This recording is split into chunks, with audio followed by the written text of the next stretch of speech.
não parar, não precipitar e não retroceder. Então dizer para esse cara, sabe quando nós vamos parar? Nunca. Nunca na sua porca vida. Né?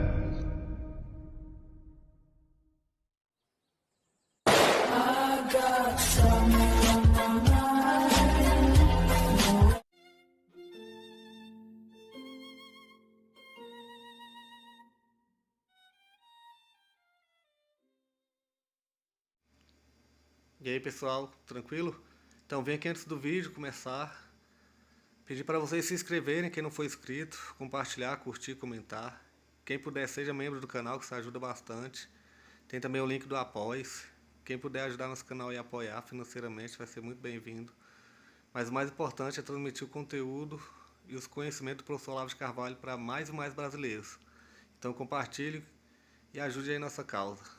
Muito obrigado a todos os membros, apoiadores do canal. Fico muito feliz. Tenho certeza que a gente está no caminho certo. Então fiquem com o vídeo e até mais. Valeu! Procurando aqui, bom, você pode procurar quanto quiser, você não vai encontrar nenhum ponto onde as ideias modernistas tenham sido examinadas em si mesmas. Ou seja, não a partir da doutrina tradicional da igreja, tá certo? Mas com base num exame puramente filosófico da sua consistência interna, dos seus objetivos e do modo como elas se desenvolvem e das respostas que elas oferecem. Ou seja, um exame filosófico crítico não foi feito. E não foi feito, sobretudo, porque havia esse triunfalismo ingênuo de acreditar que aquilo não era mais problema.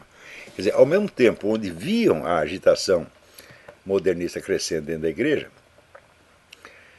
não a levavam a sério, porque diziam, não, o Papa já proibiu tudo isso, já mandou calar a boca.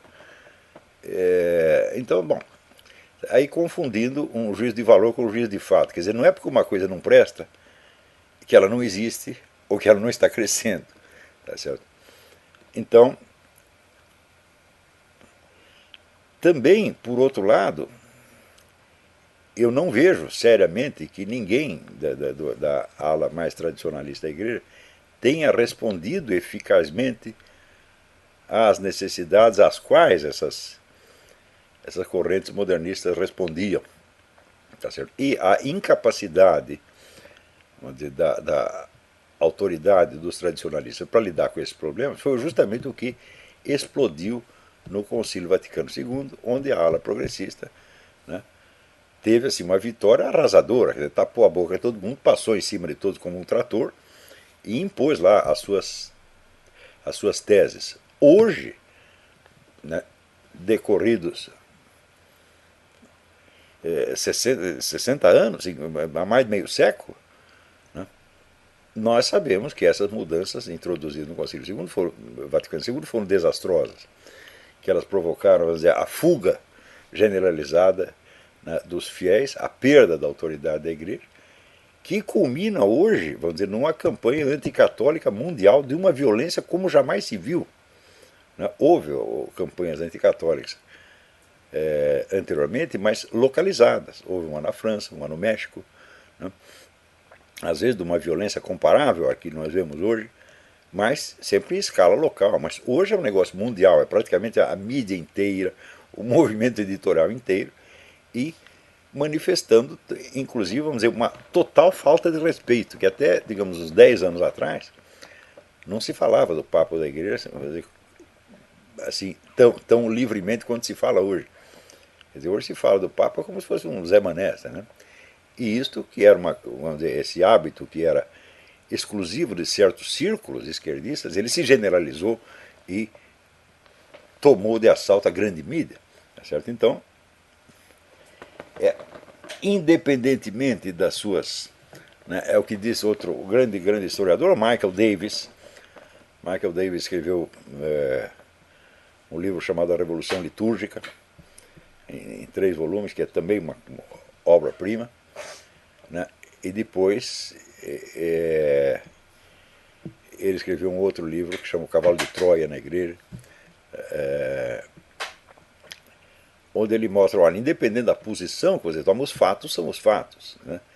E os fatos demonstram que o Concílio Vaticano II praticamente destruiu a igreja. Não temos como negar isso aí, tá certo? Então, é claro que quando isso acontece, é natural que os grupos tradicionalistas, que são apegados à doutrina tradicional da igreja, que eles se fechem numa espécie de resistência rancorosa. Tá certo? Isso a gente observa em todos os círculos, né, católicos tradicionais. Eles se sentem traídos, sentem que a igreja foi aviltada, tá certo? E ainda estão, por assim dizer, com a emoção do escândalo. Né?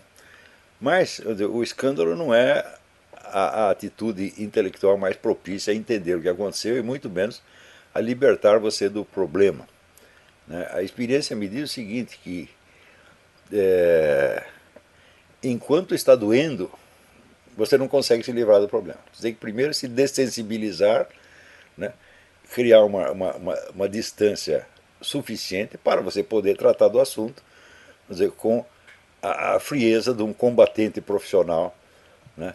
Que nem odeia, nem teme o seu inimigo, nem está revoltado com ele, tá certo? Mas decide simplesmente dizer, vamos tomar providência, vamos acabar com essa brincadeira. Tá certo? Então, o que me parece realmente urgente é um exame dessas doutrinas modernistas internamente. E note bem que atitudes que foram inauguradas por esse movimento modernista no século XIX, elas se disseminaram de tal modo, né, no meio universitário, no meio intelectual de modo geral, que hoje são tidas como verdades de evangelho, verdades incontestáveis. Tá certo? Por exemplo, quando você lê o livro do David Bohm, né, que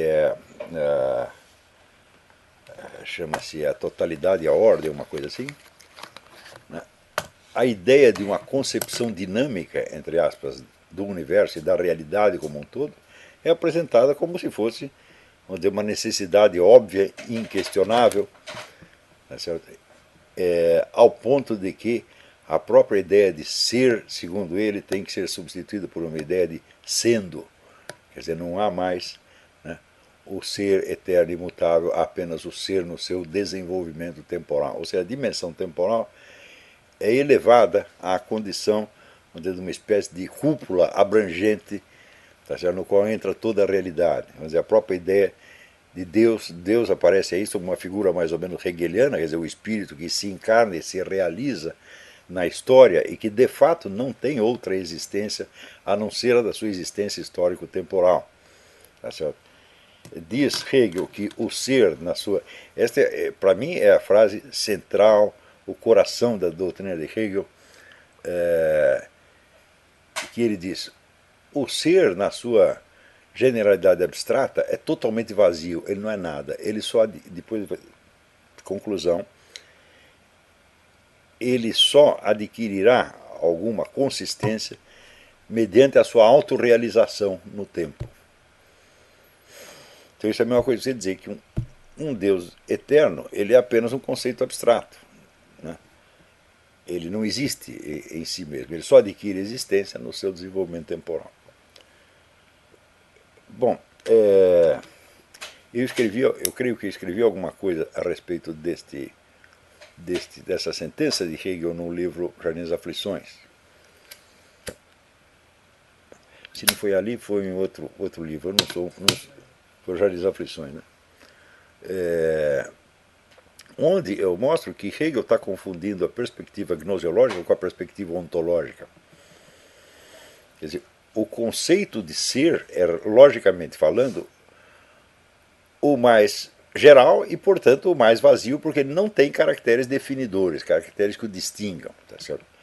Mas isso é do ponto de vista lógico. Né? O que não quer dizer que, considerado ontologicamente, o ser seja um nada, porque aquilo que fosse um nada não poderia realizar-se na história. Portanto, a frase de Hegel é absolutamente autocontraditória.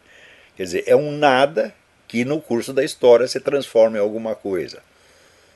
Isso é inteiramente nonsense, é um completo nonsense. A filosofia de Hegel é muito interessante, muito rica, e revela um gênio filosófico extraordinário, mas ela toda se funda nesta frase. Né? E essa frase ela é autocontraditória, ela é absurda. Né? Então, quando nós dizemos que o conceito do ser é o mais genérico e, portanto, o mais vazio, isto quer dizer que nós não podemos atribuir ao ser nenhum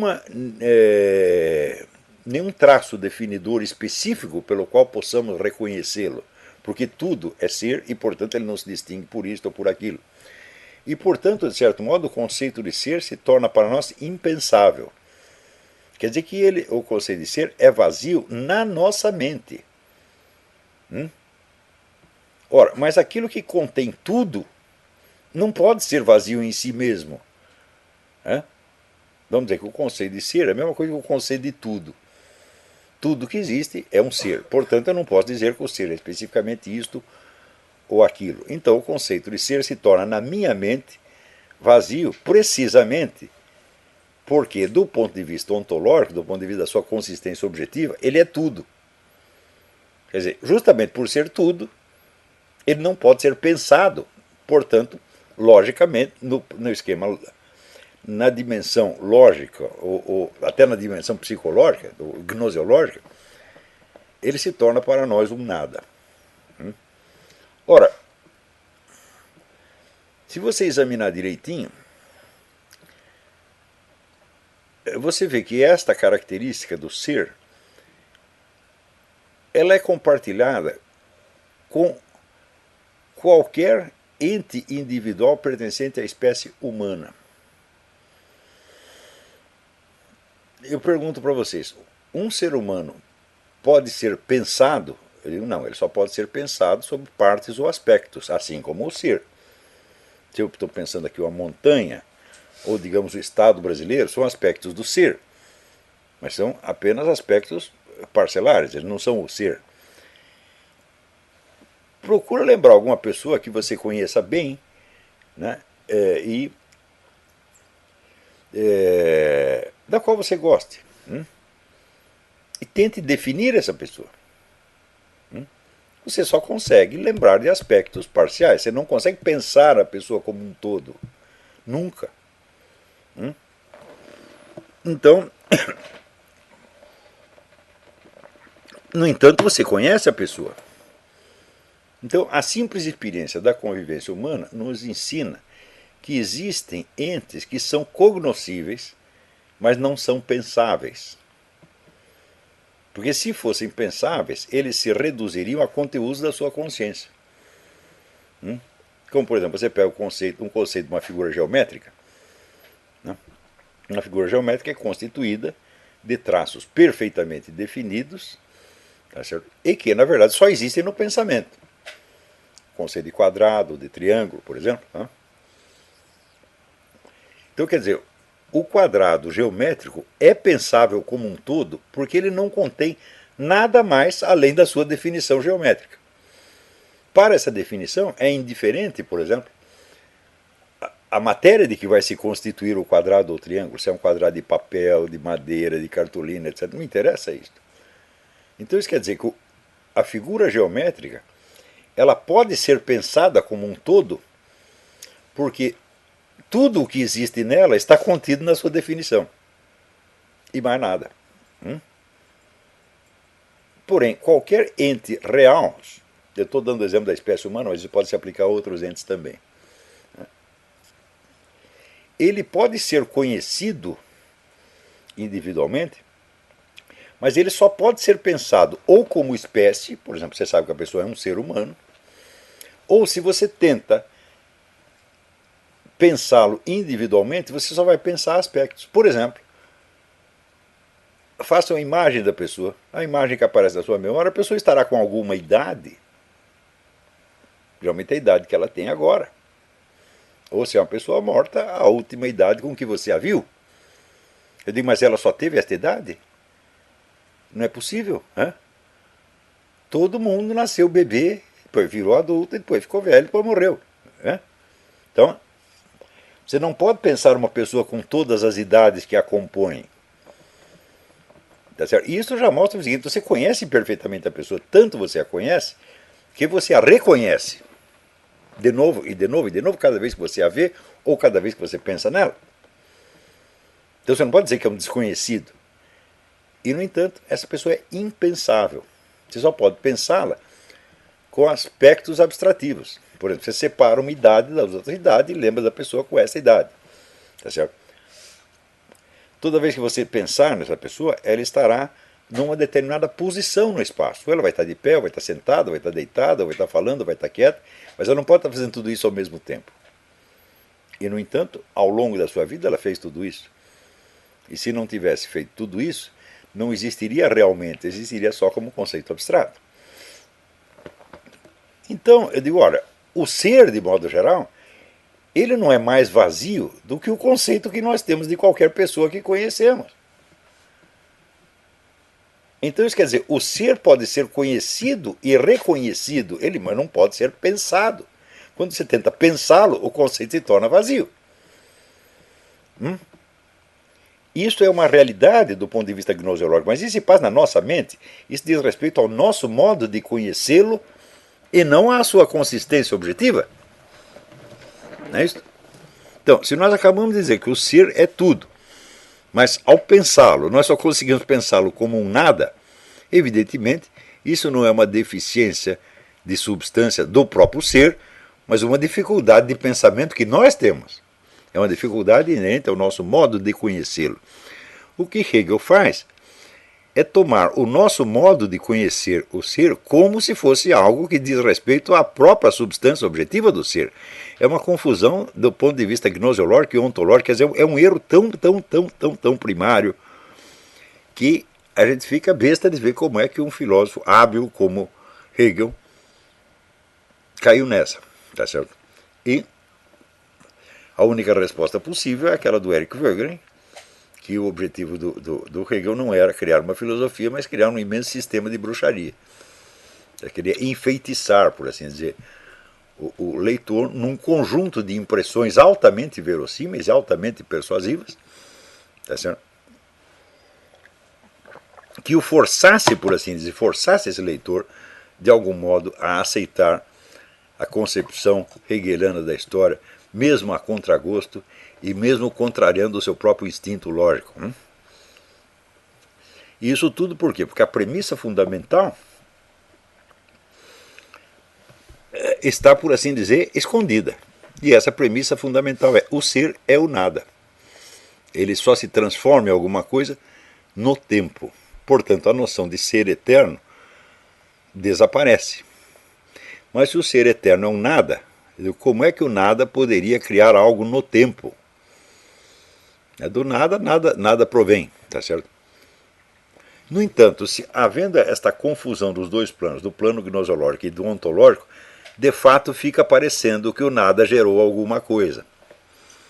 E depois que você entrou nessa dialética do nada que está gerando alguma coisa, o negócio se torna tão rico e tão encantador que parece que é realmente assim.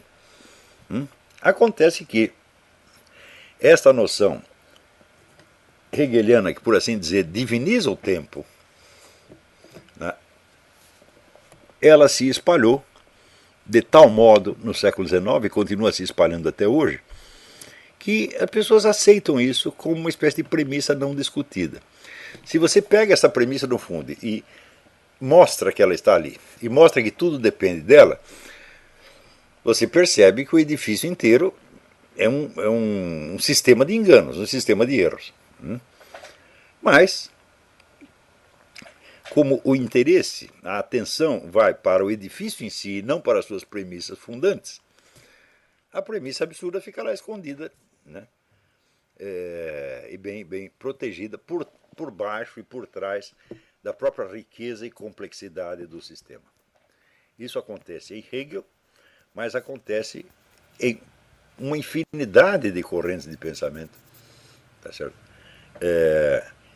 Que justamente por isto são as que mais atraem a atenção das pessoas e que mais têm o poder hipnótico sobre as pessoas. Porque, por um lado, vamos dizer, os detalhes de construção do sistema, como por exemplo no próprio desconstrucionismo, o estruturalismo, o historicismo, etc., os detalhes de construção são enormemente ricos e eles coincidem com a realidade da experiência em inumeráveis pontos.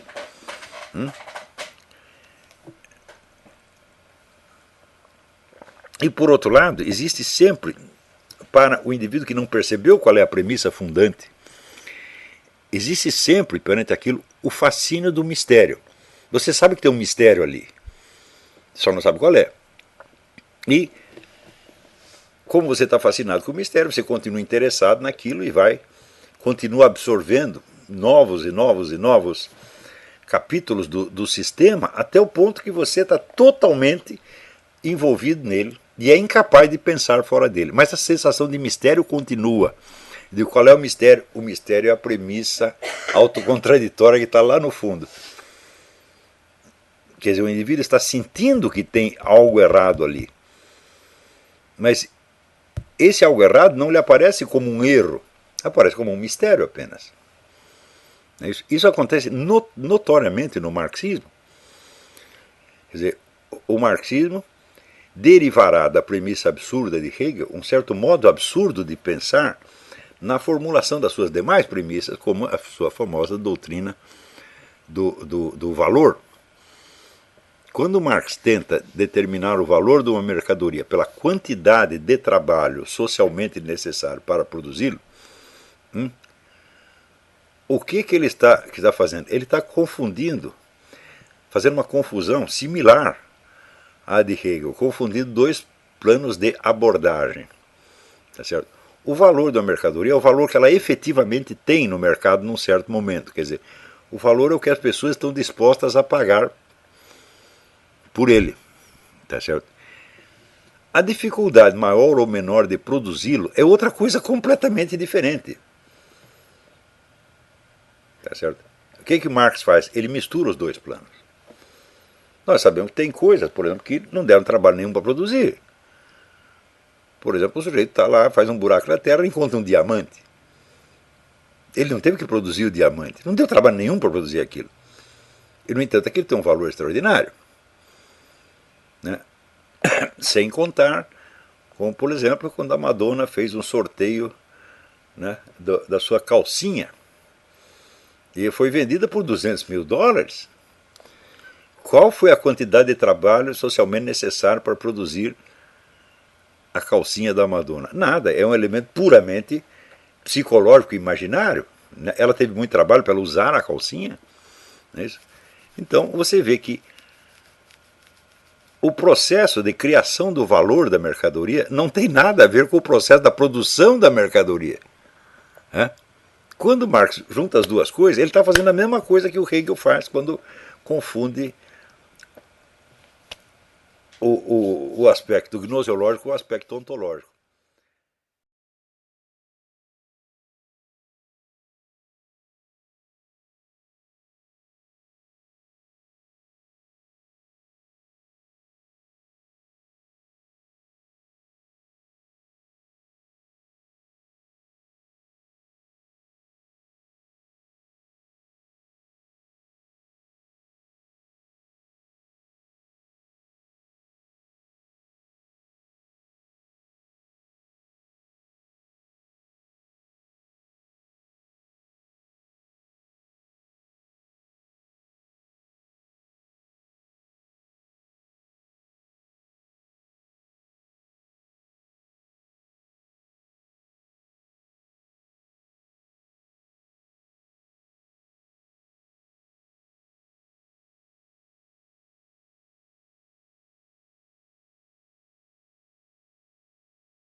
Chegamos a mais um final de uma aula, de um vídeo. Espero que tenham gostado. Quem não se inscreveu ainda, se inscreva, compartilhe, comente. Ajude o nosso canal, apoie, seja membro. E ajude o nosso canal a chegar a cada dia a mais brasileiros que precisam muito do conhecimento do professor Olavo de Carvalho. Então é isso aí, fique com Deus, até o próximo. Valeu! Então é isso aí, pessoal. Que é o nosso canal. Que são alguns livros que eu já li. A maioria foi doação, mas alguns eu adquiri, professor Olavo de Carvalho. Alguns livros se perderam aí que eu emprestei. Professor Alexandre Costa. A Bíblia Sagrada. 10 lições sobre Karl Marx. Indico a não ler esse livro, que é muito ruim mesmo.